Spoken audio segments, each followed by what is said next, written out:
Salut tout le monde, aujourd'hui je vais vous expliquer comment déterminer si une structure est valide ou pas. À partir de quel moment on sait si une structure a fait un retracement assez important pour pouvoir continuer son order flow ou si justement elle va chercher à aller un peu plus bas, un peu plus profond dans ses ordres. Donc on va tout de suite commencer. On va partir du principe qu'on est dans une structure acheteuse. Donc on est en structure acheteuse. Pour pouvoir déterminer si une structure est valide ou pas, en fait, il y a plusieurs critères. Premièrement, c'est le temps. C'est le temps, en fait, du retracement qui est juste ici. Si on fait un retracement, donc admettons que ça, c'est un mouvement daily. On va rester sur cet exemple-là, à chaque fois, ça va être bien. Donc admettons que c'est une structure en daily et qu'on a fait un retracement comme ceci sur, admettons, 1 ou 2 heures. Le retracement va pas être assez conséquent pour pouvoir engendrer la deuxième partie en fait de son mouvement d'achat. Donc le temps est très important, mais aussi la taille du retracement. Parce que si on retrace, admettons que 20% du mouvement, ça ne suffira pas non plus. Je vais vous montrer ça en exemple. Donc une structure valide, c'est ça. Je vais faire une nouvelle structure. Là, on est valide parce que on a retracé plus de 50% de nos mouvements d'achat. On est revenu presque dans les ordres à l'inverse du marché avant de pouvoir continuer son mouvement. Donc ça, c'est une structure valide. Un autre exemple de structure valide, c'est par exemple ceci. Vous voyez, on n'est pas redescendu dans les 50% du mouvement, on est resté un peu au-dessus. Bon, dans l'exemple, on va le mettre ici. Donc on n'est pas revenu dans les 50% du mouvement. Par contre, l'accumulation a duré assez de temps pour justement inciter les gens et faire en sorte qu'ils se placent sur le marché. Donc là, on a une manipulation qui est assez longue. On a tenu une zone pendant un certain moment. On a incité les intervenants à rentrer soit en vente, soit en achat via des résistances ou du coup des trendlines comme on l'avait vu dans la dernière vidéo. Et si le composite man a récupéré assez d'ordre, assez de lot et du coup assez de liquidité, il va pouvoir continuer son mouvement sans avoir besoin en fait de retracer 50% ou revenir dans les derniers ordres manipulés à l'inverse du marché avant de continuer. Donc ça, c'est aussi une structure valide qui est correcte, qui tient. Mais ensuite, maintenant, on va voir les structures qui sont pas valides. Par exemple, on a quelque chose comme ça. On fait un léger retracement avant de continuer. Là, il y a 90% de chances qu'en fait ça, ce soit juste de la liquidité et que par la suite, on va juste revenir prendre cette liquidité avant de continuer notre mouvement d'achat. Donc, je vais vous noter déjà du temps et de 2 un retracement. Voilà. Alors, si vous voulez prendre une capture d'écran pour vous souvenir de ça, c'est une excellente idée parce que du coup, la structure est vraiment l'élément principal de la stratégie. Si vous n'arrivez pas à déterminer correctement une structure, malheureusement derrière, les zones d'entrée vont pas être correctes et vous allez chercher de mauvaises confirmations. Ok, je pense que maintenant on va pouvoir passer sur le graphique. Je vais changer de marché.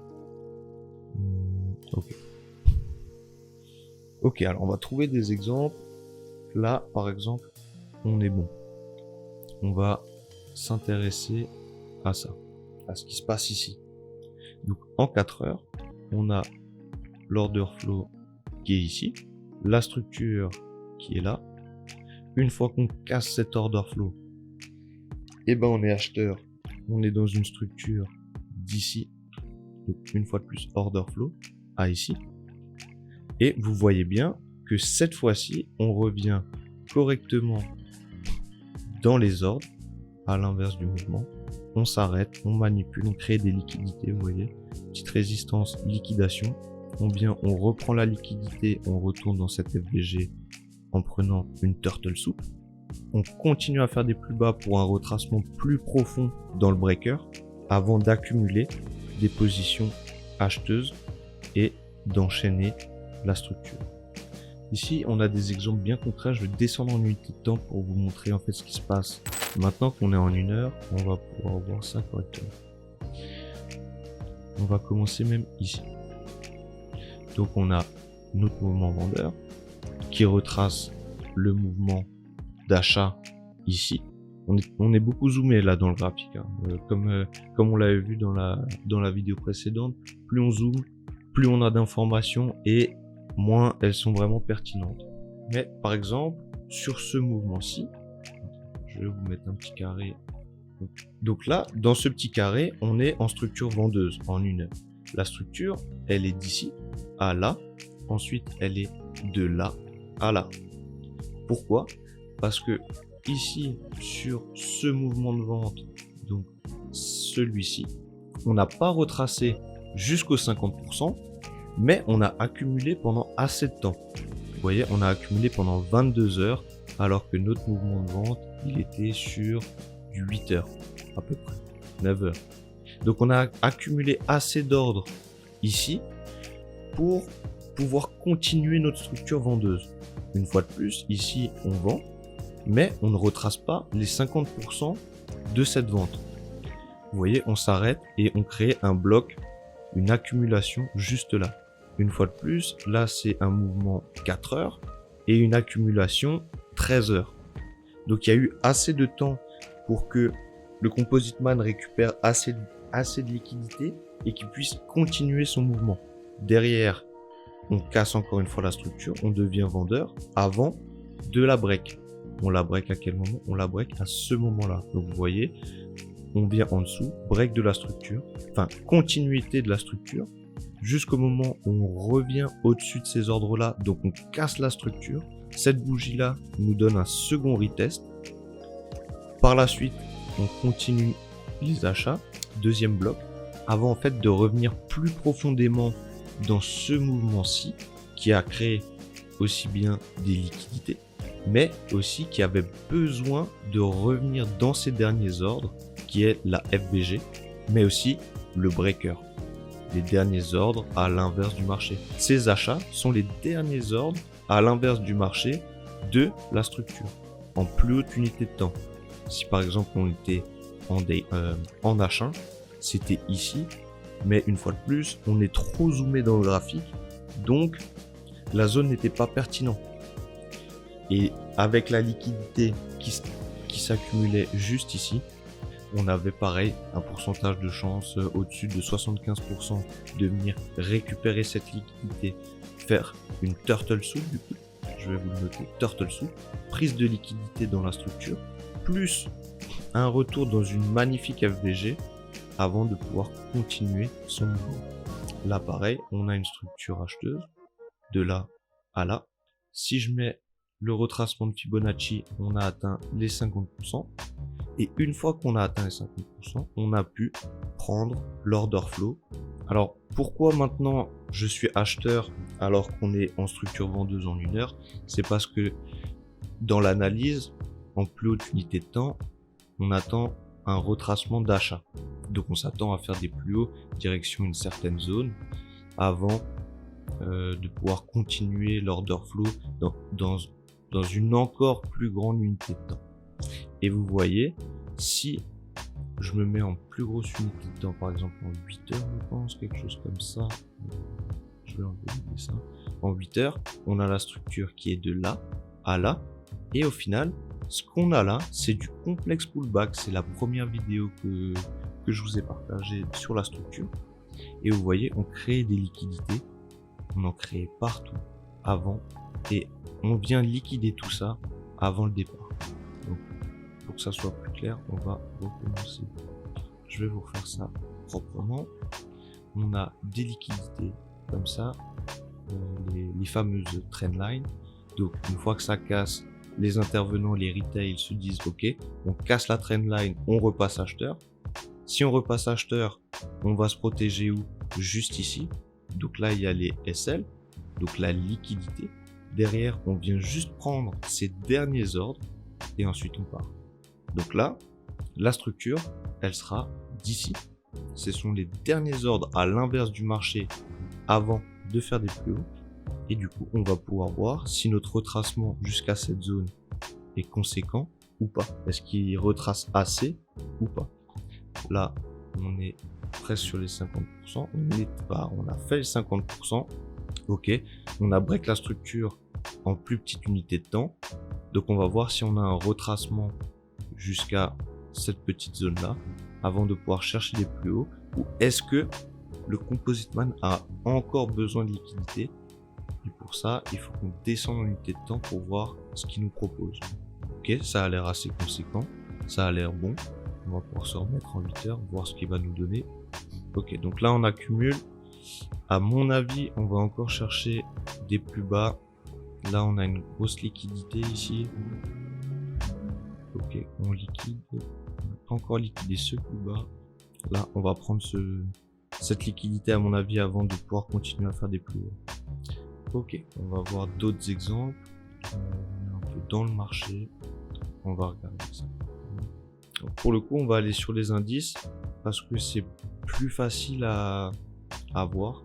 Ok, ça c'est l'exercice des structures, c'est pas grave, on va se mettre ici. Ok, on est là en daily. Qu'est-ce qu'on est passé vendeur? Ok, crise du Covid.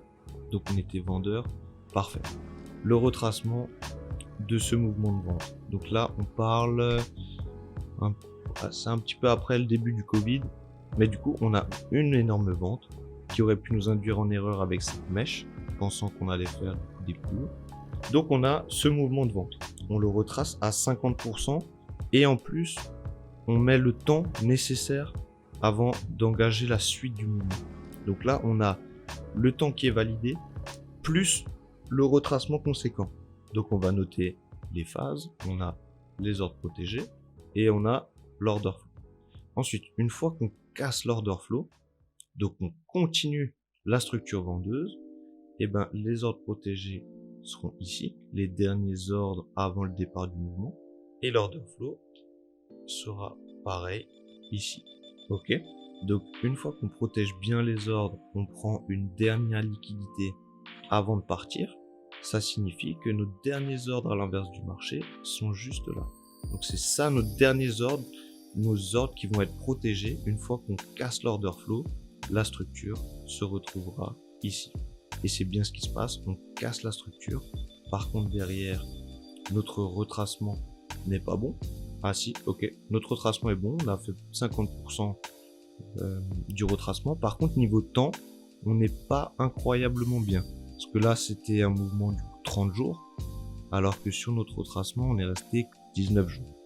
Là, vous voyez bien que la structure ne tient pas indéfiniment, parce que en daily, on aurait pu se dire que la structure était là, donc d'ici à là, qu'on fasse notre complexe pullback avant de faire des plus bas, sauf que en plus grosse unité de temps, donc par exemple, je pense que c'est en 5 days, peut-être en weekly, la structure elle est d'ici à là. Et c'est pour ça que quand on a fait notre retracement, on est venu chercher les ordres ici et là, parce que nos ordres protégés sont ici. Et donc c'est uniquement quand on a atteint ce niveau-là qu'on a pu chercher des plus bas et que la structure reste toujours valide. Alors, ce qui signifie que du coup nos ordres protégés sont là. À partir du moment où on casse ces ordres-là, on repasse acheteur. Et sinon, l'order flow aurait été ici. Une fois qu'on casse, une fois de plus, on cherche les 50% du mouvement pour savoir si le retracement est assez conséquent ou si justement le Composite Man va chercher à redescendre un peu plus bas. Donc, par exemple, dans ces ordres-là, qui sont les derniers ordres à l'inverse du marché. Et là, vous voyez, une fois de plus, on a le temps, 115 jours par rapport à un mouvement 56, 63 jours. Donc le retracement est correct, il est validé. Et derrière, qu'est-ce qu'on a? On continue. Une fois qu'on casse ce plus haut, la structure, elle est ici. Les derniers ordres à l'inverse du marché. Et on revient une première fois dans les ordres, puis une deuxième fois pour fermer les derniers ordres qui embêtaient le Composite Man. Un retracement plus poussé en fait, avant de pouvoir continuer son expansion. Maintenant, on va essayer de trouver une structure qui n'est pas valide pour vous montrer les exemples. Nickel. Là, on a une structure vendeuse. On a vendu pendant 1 jour et 18 heures. Derrière, on a manipulé pendant 1 jour et 22 heures. C'est limite. Et en même temps, on n'a pas retracé 50% du mouvement. On n'a pas pris de liquidité intéressante. Parce que là, ça a déjà été liquidé. Donc, il reste plus beaucoup de monde ici. En même temps, là, on fait un retracement où on a pris les acheteurs, suivi de la prise des vendeurs avant d'entamer notre mouvement de vente. Donc, dans l'idée, il a récupéré assez d'ordre, mais en tout cas pour ma part, ce trade, je l'ai pas pris parce que pour moi, le retracement n'était pas assez conséquent. Pour moi, on aurait dû revenir en fait dans des ordres un peu plus hauts, et même du coup, nos ordres à l'inverse du marché se retrouvent ici en 1 heure, une fois de plus, donc petite unité de temps avant d'en fait entamer les plus bas. Là, on a un des plus beaux retracements du Dow Jones. Vous voyez, on ne casse pas la liquidité, donc il y a une liquidité absolument énorme en dessous. Énormément d'intervenants sont rentrés, mais il y a aussi énormément de liquidité au-dessus. Ce trade, malheureusement, je ne l'ai pas non plus pris parce que moi, j'aime bien attendre une belle liquidation au-dessus d'un niveau intéressant, important, récupérer une confirmation solide avant de prendre en fait le trade. Et c'est pour ça que ce trade, je l'ai pas pris parce que justement, il était pas si pertinent en fait que Ok, bah c'est tout pour cette petite explication. Une fois de plus, si vous avez des questions ou si vous avez pas très bien compris le concept, il n'y a pas de souci. On est là pour vous aider, donc venez m'en parler dans le Discord